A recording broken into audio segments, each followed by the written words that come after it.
Olá e bem-vindos ao Cantinho da História. Esse episódio vai para Luiz Felipe Marquio, que quer saber sobre os Templários. O Luiz Felipe assistiu meu vídeo do Marcos Henrique sobre os cavaleiros medievais e ficou interessado. E os Templários são um tema bem recorrente numa certa literatura que eu classificaria como teorias da conspiração, porque não apenas algumas dessas sociedades secretas que existem até hoje, como a maçonaria, os Rosa Cruz, se remetem aos Templários como mito de origem de uma maneira um tanto quanto fantasiosa, na minha opinião, mas também existe todo um fascínio por causa de alguns romances e dessas literaturas descartáveis da indústria cultural, que nas últimas décadas têm atribuído aos Templários um papel quase que sobrenatural na história das cruzadas e do período medieval. Então, vamos um pouco aos fatos. A Ordem dos Templários foi instituída como uma espécie de ordem monástica guerreira, mas não no momento em que havia enormes batalhas, mas no momento em que já havia sido realizada a tomada de Jerusalém e era necessário garantir a segurança dos peregrinos que se dirigiam da Europa à Cidade Santa. O que os Templários faziam? Qual era o papel dos Templários?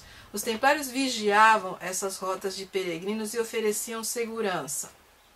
Com o passar do tempo e com a necessidade de tornar essas rotas mais seguras, os Templários chegaram a criar uma espécie de banco em que a pessoa, antes de iniciar a viagem, depositava uma certa quantia em ouro lá na Europa e recebia cartas endereçadas aos Templários ao longo do caminho, e eles ofereciam uma série de serviços de proteção até que a pessoa chegasse à Terra Santa, porque não era seguro viajar com ouro.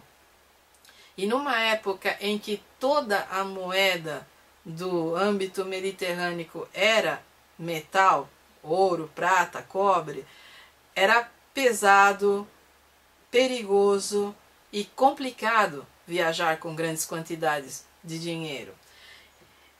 Essa é a função primeira dos Templários. O que acontece depois é que se torna é o que os torna interessantes do nosso ponto de vista. Eu queria recomendar a você esse documentário aqui, feito pelo James Wignall, que chama Os Cavaleiros Templários. Se eu não me engano é de 2001. E é bonzinho, são alguns episódios em que ele vai contando essa parte mais factual da história dos Templários. O que os transformou em lenda, e eu digo lenda porque é mesmo uma lenda, é o modo como foram destruídos. Chegou um momento em que os Templários tinham poder demais, e esse poder vinha exatamente do modo como eles dispunham das quantias depositadas nesse banco pelos peregrinos, e como eles se tornaram credores de alguns dos nobres mais destacados da Europa, chegando a realizar empréstimos com o dinheiro dos peregrinos. Um desses era o rei da França, Felipe IV, que era chamado de o Belo, por ser alto, loiro e estar fora dos padrões medíocres da época. Felipe era um rei extremamente ambicioso.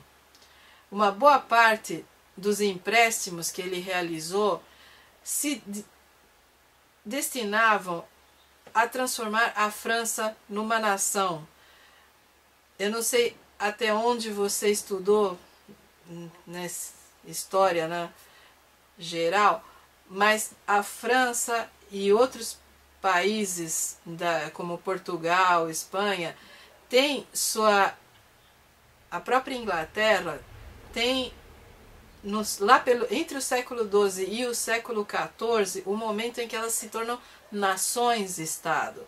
Antes disso eram meramente reinos, em que a pessoa do rei era mais importante, mas chega um momento em que a nação, a pátria, o território passa a ter um papel de protagonismo junto com a pessoa do rei, e você não consegue dissociar um do outro.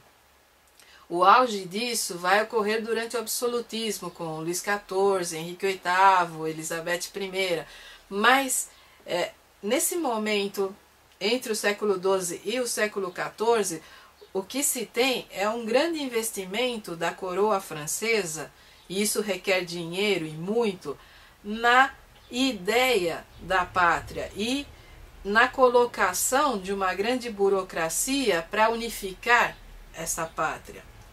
Isso foi feito com o dinheiro dos templários, e chegou um momento em que o rei da França não podia pagar. E havia lendas de que os templários haviam encontrado o tesouro de Salomão e que por isso que eles tinham tanto ouro, quando na verdade os templários tinham esse ouro todo porque eles foram os primeiros capitalistas de que se tem notícia que não eram judeus. Quer dizer, tirando as grandes famílias de usurários judeus da Idade Média, os templários eram os únicos que dispunham de grande quantidade de ouro e sabiam gerenciar. Mas a lenda de que haviam descoberto o Templo de Salomão e que guardavam tesouros escondidos se espalhou pela Europa e acabou criando uma série de percalços e problemas na trajetória da ordem, que já era complicada. Eu não sei se você já acompanhou alguns dos meus vídeos, mas esse momento da história é complicado para o Papa também, porque o Papa depende da aprovação do imperador germânico, tem que estar bem com o rei da França, e quando não há guerra com um, há guerra com o outro. O Vaticano está numa situação muito vulnerável ali na Itália, inclusive porque a Itália não existe, sim uma série de reinos que se associam ao imperador ou ao Papa conforme a conveniência, então as guerras são constantes.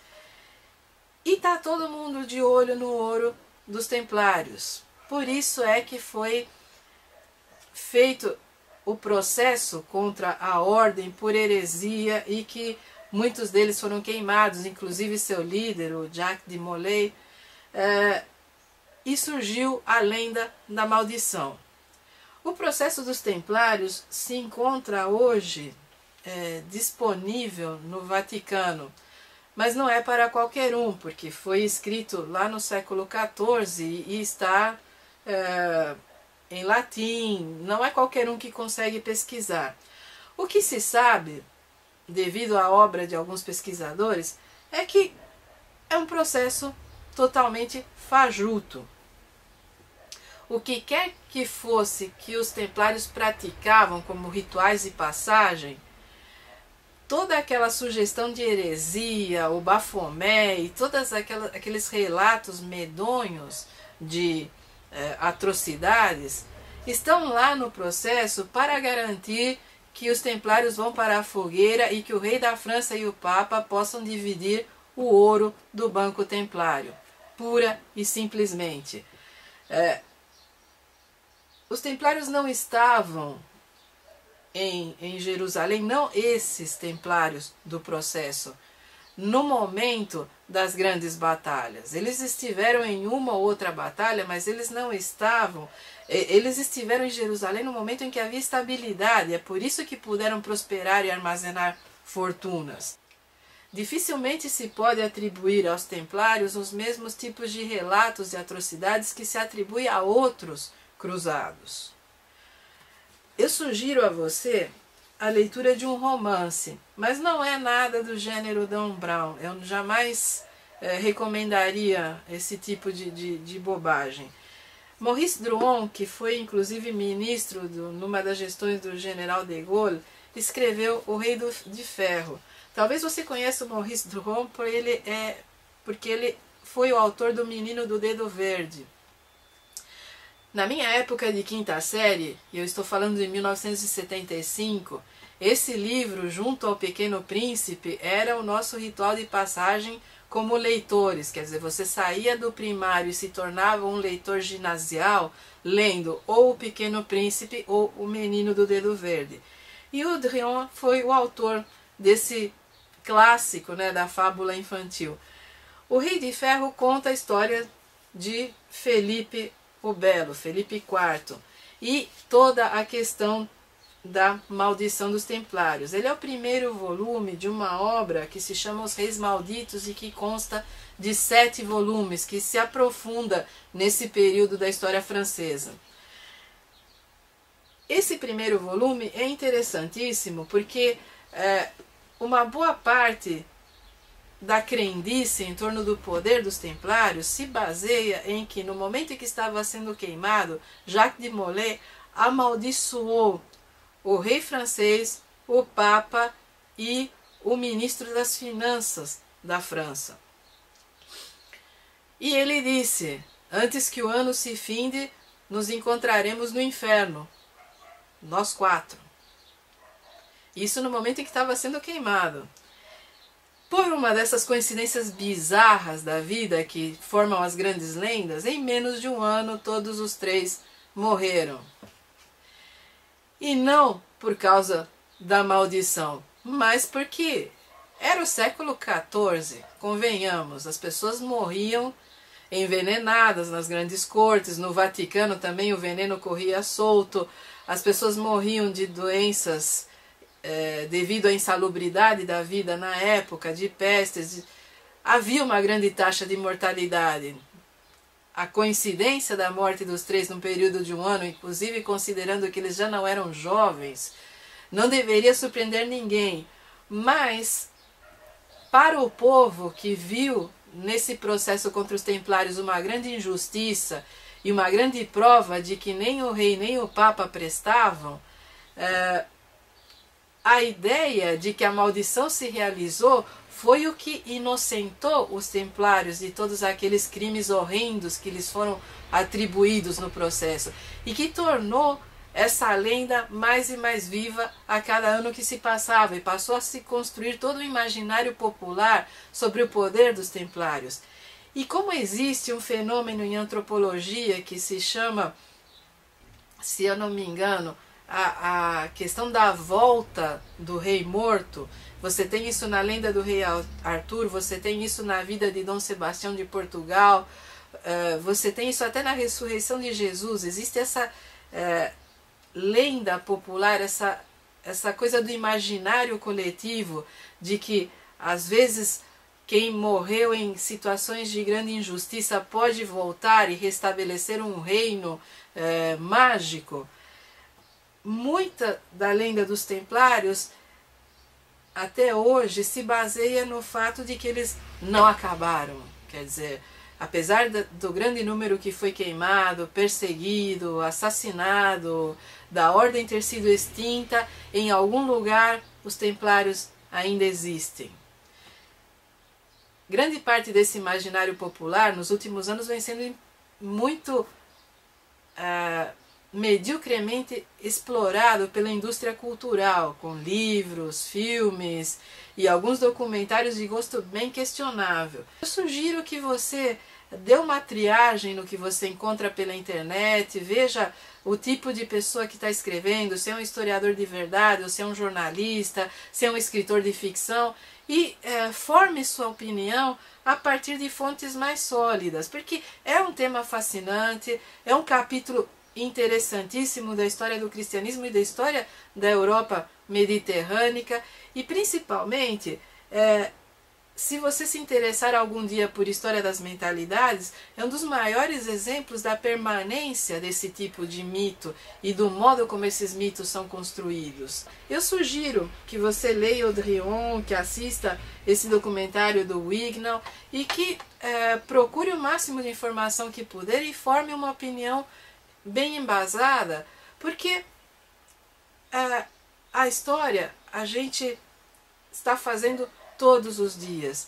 E à medida em que a gente se informa, que a gente conforma uma opinião sólida e bem estruturada, a nossa opinião se torna parte desse processo. Por isso, muito cuidado com as fontes e se você nessa trajetória de se informar encontrar alguma coisa que te interesse ou deparar com qualquer dúvida mais interessante, pode mandar que eu respondo.